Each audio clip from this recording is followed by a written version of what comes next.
Depuis l'annonce choc du président Macron de dissoudre l'Assemblée nationale, la Bourse de Paris est prise dans la tourmente.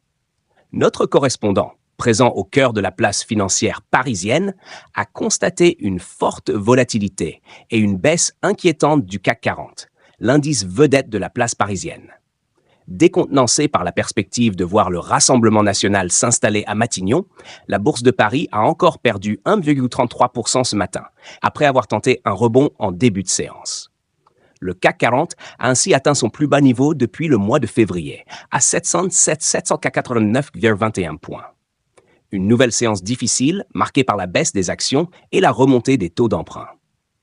Selon Benjamin Mellman, CIO d'Edmond de Rothschild Asset Management, 3 scénarios s'offrent désormais à la France à l'issue des élections législatives anticipées des 30 juin et 7 juillet prochains.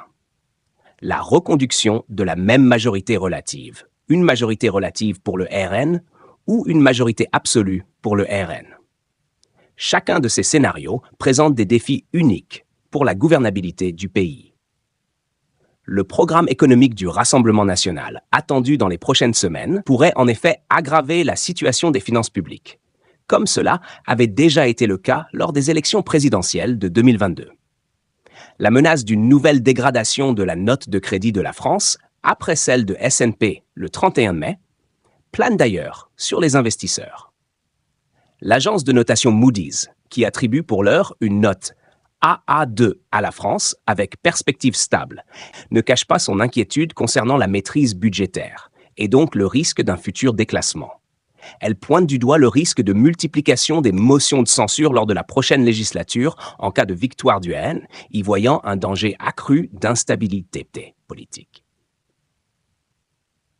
Face à cette incertitude politique, les grands gérants américains, qui considéraient jusqu'alors l'Europe comme relativement attractive grâce au différentiel de politique monétaire et au début de stabilisation du cycle économique, semblent désormais plus prudents. Les actions trinquent, en particulier celles des grandes banques. Une nouvelle fois, BNP Paribas, Société Générale et Crédit Agricole ont perdu entre 3,89% et 5,02% ce matin. Le taux d'emprunt français à 10 ans continue également de grimper. L'écart avec le taux allemand à même échéance ayant subitement bondi à 69 points de base. Un signe de la défiance grandissante des investisseurs sur la qualité de crédit de la France et sa capacité à honorer sa dette.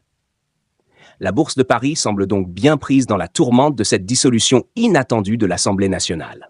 Une situation d'autant plus délicate que l'issue des prochaines élections législatives reste très incertaine. Les investisseurs suivront avec attention les prochains développements politiques en France dans les semaines à venir.